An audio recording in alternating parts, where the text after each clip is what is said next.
నమస్తే. ప్రస్తుతం తెలంగాణలో పరిస్థితి చూసుకుంటే ఏం జరుగుతుంది అని చెప్పి చాలా పెద్ద ప్రశ్నార్థకరంగా మారింది. ఎందుకంటే ఒక వైపు చూసుకుంటే నేను ఉస్మాన్ యూనివర్సిటీలో చూసుకుంటే జర్నలిస్ట్‌ల పైన దాడులు.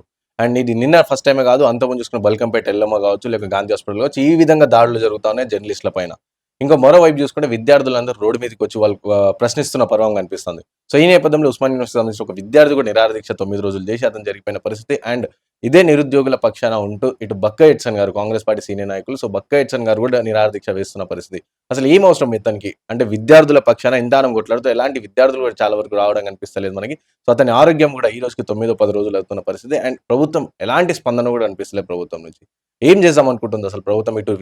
ఎటు పడితే అటు అంటే 10 సంవత్సరాలు ఉన్న బీఆర్ఎస్ పాలన ఏ విధంగా అయితే చూస్తున్నాం, దానికన్నా దారుణంగా 7 నెలలనే చూస్తున్నాం అని చెప్పి చాలా మంది ప్రజలు అంటున్న పరిస్థితి. ఇటు ప్రశ్నించే గొంతుకలు కూడా వీళ్ళందరూ కూడా అంటున్న పరిస్థితి. చూసినాం మనం నిన్న అణచివేత కావచ్చు, లేకపోతే ఎట్లా పోలీసోళ్ళు ఉస్మానియా యూనివర్సిటీలో ఐదర్ పార్టీ ఏదైనా పర్లేదు కానీ విద్యార్థులు ఆర్ట్స్ కాలేజ్ ముంగట వచ్చి మాట్లాడితే వాళ్ళని గుద్దుతున్న పరిస్థితి కనిపిస్తుంది. బండ బూతులు కూడా మాట్లాడుతున్న పరిస్థితి. సో, ఈ విధంగా అంటే ఈ కంప్లీట్‌గా చూసుకుంటే ఈ గవర్నమెంట్ కూడా ఫెయిల్ అయిపోయిందని చెప్పేసి క్లియర్‌గా కూడా చెప్పొచ్చు మనం. ఇదే కాకుండా మన బల్కంపేట ఎల్లమ్మ గుడి కళ్యాణ మహోత్సవం పోయినప్పుడు ఒక జర్నలిస్ట్ పైన కూడా ఆ విధంగా మాట్లాడడం నిన్న కూడా ఏఎస్ఐ అని అతను నిన్న పోలీస్ అధికారి కూడా తను బూతులు మాట్లాడుతున్న పరిస్థితి. అంటే ఏం అవసరం మీకు అని చెప్పేసి అడుగుతున్నా. అంటే జర్నలిస్ట్‌లు కాదా అడిగేది? జర్నలిస్ట్‌లే కదా ఉంటే చూపించేదని. అలాగే నిరుద్యోగులు కూడా దీనిపైన కూడా మాట్లాడాల్సిన అవసరం ఎంతైనా ఉంది. ఎందుకంటే నిరుద్యోగులు కూడా ఏ సాటిలైట్ ఛానెల్ కూడా ఏది కూడా చూపిస్తున్న పరిస్థితి దాఖలాలు ఏడ కూడా కనిపిస్తలేవు. అలాంటి యూట్యూబ్ ఛానెల్సే వచ్చి వాళ్ళు నిరుద్యోగుల పక్షాన ఉంటే యూట్యూబ్ ఛానెల్స్ పైన పోలీసుల అరాచకాలన్నీ మనం అంతా ఇంత కూడా చూస్తున్నాం. కాబట్టి నిరుద్యోగులు కూడా వచ్చి మాట్లాడి ఇప్పుడు మనం ప్రస్తుతం బకేట్సన్ దగ్గర కూడా ఉన్నాం. సో, అతను కూడా 9 రోజులు నిరాహార దీక్ష చేస్తూ సో, నిన్న కొంతమంది పోలీస్ అధికారులు కూడా వచ్చి సో, అతని ఆరోగ్య పరిస్థితి తెలుసుకొని, సరే మేము డాక్టర్ పంపిస్తామని చెప్పిన పరిస్థితి. కానీ ఇప్పటి వరకు మళ్ళీ 24 గంటలు అయితుంది. అండ్ ఇప్పటివరకు కూడా తన ఆరోగ్య పరిస్థితి పైన ఎలాంటి అధికారిక ప్రకటన కావచ్చు, లేకపోతే ఎలాంటి అధికారులు కూడా వచ్చి తనని చెక్ చేస్తున్న పరిస్థితి కూడా అనిపిస్తలే. సో, డైలీ తన ఆరోగ్యం క్షీణిస్తున్నట్టు కనిపిస్తుంది. సో, మనం మాట్లాడే ప్రయత్నం చేద్దాం.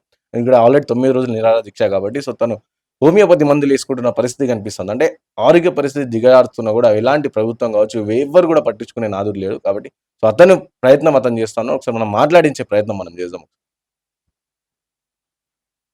అన్న బ్రదర్.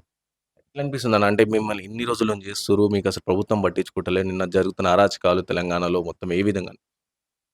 ఇప్పుడు ముఖ్యమంత్రి ప్రజాస్వామ్యబద్ధంగా పనిచేస్తుండేటోడు. ఇయాల సర్పంచ్ కూడా పనికిరానోడిని ముఖ్యమంత్రి చేస్తే, హ్మ్. ఇయాల ఒక మంత్రి చేసినోడు కాదు, ఇదివరకు ఏం చేసినోడు కాదు. ఆ! ఇయాల కూసుంటే ఉద్యమాలంటే గౌరవం లేదు, దీక్షలంటే గౌరవం లేదు, హ్మ్. హక్కులంటే గౌరవం లేదు. ఇయాల పోలీసులతోని చెప్పి వచ్చినోళ్ళను కొట్టిపిస్తున్నాడంటే హ్మ్. అసంటోడిని ఏమనాలి? అసంటోడు ఏ ముఖ్యమంత్రి? మా వెనక వాళ్ళున్నారు, వీళ్ళున్నారు, ఎవరి వెనక ఏమి లేరు. హ్మ్. అంత స్వచ్ఛందంగానే కొట్లాడుతారు. సో, నిన్న మీకు మీ దగ్గరికి పోలీస్ అధికారులు వచ్చిర్రు. డాక్టర్‌ని పంపిస్తా అని చెప్పేసి మళ్ళీ ఇప్పటి వరకు కూడా వచ్చిన దాఖలాలు లేవు. మళ్ళా వచ్చి ఇంటెలిజెన్స్ వచ్చి చెక్ చేస్తున్న పరిస్థితి. అదే రాకుంటే వాళ్ళు అదే చెప్తున్నా కదా! ఇదివరకు హాస్పిటల్ తీసుకుపోయేటోళ్ళు. హ్మ్. ఆ! ఏమన్నా అయితే ఆడ పెట్టుకుంటే ఇది చేసేటోళ్ళు. చంపేద్దాం ఈరోజు అని చూస్తున్నారు. అంతే కదా! ఈరోజు నేను దీనికైతే నీళ్ళు అవసరం ఉండదు, తిండి అవసరం ఉండదని హోమియోపతి. ఇంకో కొరియర్‌లో తెప్పించుకున్నా. హ్మ్. అర్థమైందా? హోమియోపతి గోళీలు తెచ్చుకొని వేసుకుంటున్నాం. విపరీతమైన తలనొప్పి, బాడీ షేకింగ్ అయితుంది హ్మ్. వీక్‌నెస్‌తోని. ఇదా గౌరవం అంటే ఇదా? హ్మ్. ఆ!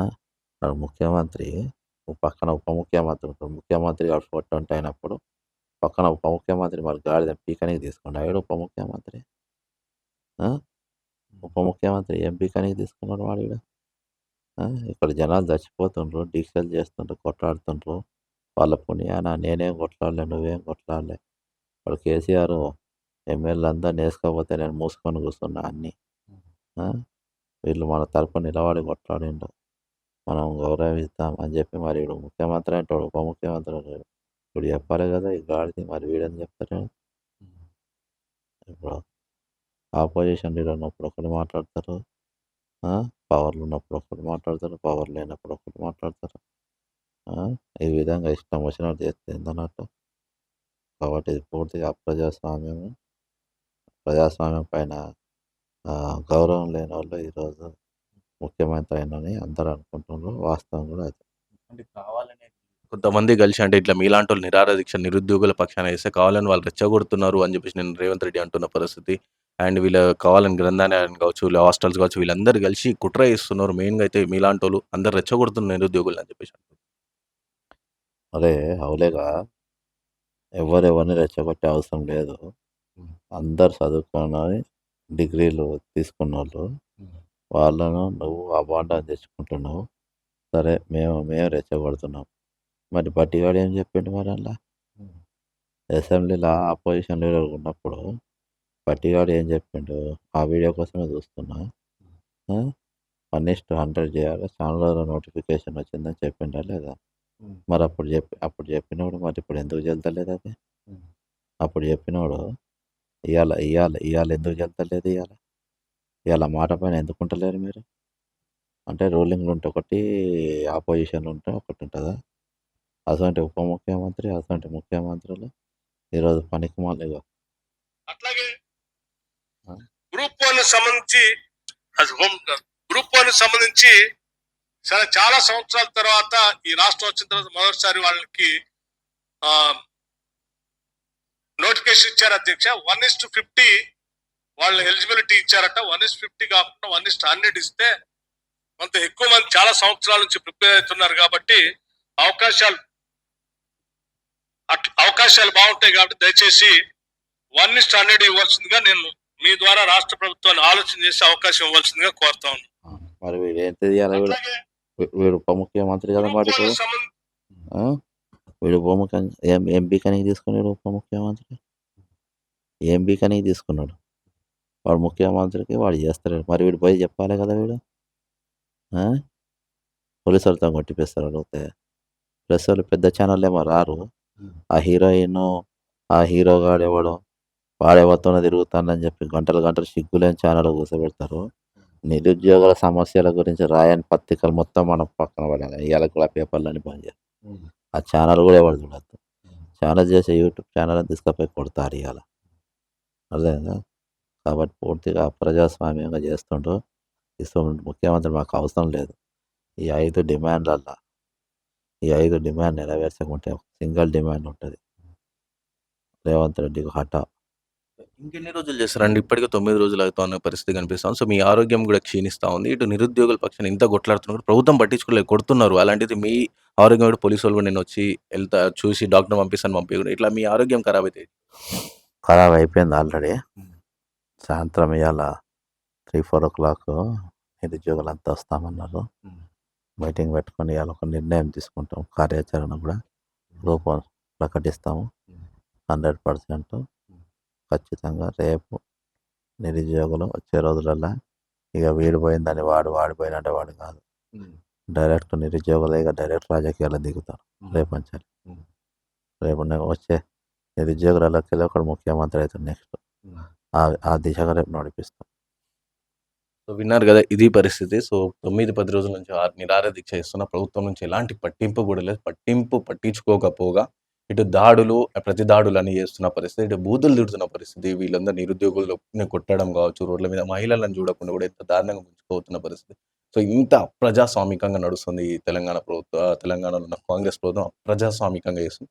సో, గతంలో బీఆర్ఎస్ పాలన ఉంది గానీ, మరీ ఇంత దారుణం, ఇంత నీచానికి దిగజారలే కానీ ఈ 7 నెలల కాలంలోనే ఇంతనం దిగజారుస్తుంది. సో, నేను హ్మ్. బీఆర్ఎస్ కంటే భయంకరం కాదు. బీఆర్ఎస్ పాలన కొనసాగుతుంది. అదే గండి. హ్మ్. సో, ఈ విధంగా బీఆర్ఎస్ పాలన ఏ విధంగా అయితుందో సో, అదే మాదిరిగా అప్పుడు పోలీసులు ఏ విధంగా చేశారో ఇప్పుడు కూడా ఈ రేవంత్ రెడ్డి కూడా అలానే చేపిస్తున్నారని చెప్పి పక్క చేసిన కూడా అండ్ వీళ్ళు కోరుతున్న డిమాండ్స్ ఏవైతున్నాయో అవి ఏమి మా సొంత తాతమ్మ కోరికలు ఏం కావు. అవి ఆల్రెడీ మీరు మేనిఫెస్టోలో పెట్టిన కోరికలే చెప్తూ కోరుతున్నారు. సో, గ్రూప్ 1 ప్రిలిమ్స్ ఫలితాలు బట్టి విక్రమార్క గారు అసెంబ్లీలో ఏ విధంగా చెప్పారో సో, అదే 1:100 ప్రకారం ఇవ్వాలి. గ్రూప్ 2 అండ్ 3 పోస్టులు పెంచి డిసెంబర్‌లో పరీక్షలు పెట్టాలి అని చెప్పేసి అండ్ డీఎస్సీ పోస్ట్‌పోన్ చేయాలి. మెగా డీఎస్సీ టెట్ నార్మలైజేషన్ చేయాలి అని చెప్పేసి వీళ్ళు మళ్ళా గురుకులకు సంబంధించిన డౌన్ మెరిట్ లిస్ట్ జియో 46 రద్దు చేస్తామని ఇవన్నీ ఏవైతే వీళ్ళు గట్కా ఎడ్సన్ గారు చేస్తున్న డిమాండ్స్ ఏవైతున్నాయో అవన్నీ మేనిఫెస్టోలో క్లియర్‌గా ఉన్నాయి. సో, అలాంటి మేనిఫెస్టో హామీలు అవన్నీ చేయాలి అని చెప్పేసి వీళ్ళు కోరుతున్న పరిస్థితి. సో, చూద్దాం ఇంకే విధంగా ఉంటదంటే ఇప్పటికే తన ఆరోగ్యం కూడా చాలా క్షీణిస్తుంది. సో, చూస్తున్నాం మనం హోమియోపతి మందులు కూడా వాటర్ కూడా అవసరం లేదు. అలాంటి హోమియోపతి మందులు తీసుకొని కళ్ళల్లో వేసుకోవడం ఇలాంటి అన్ని పరిస్థితులు ఇంత దీన పరిస్థితి ఈరోజు కాంగ్రెస్ ప్రభుత్వం తీసుకొచ్చింది అని చెప్పేసి కొడుతున్న పరిస్థితి. సో, చూద్దాం ఇప్పటికైనా సరే ప్రభుత్వం స్పందిస్తా లేదా అని చెప్పేసి వేచి చూడాలి.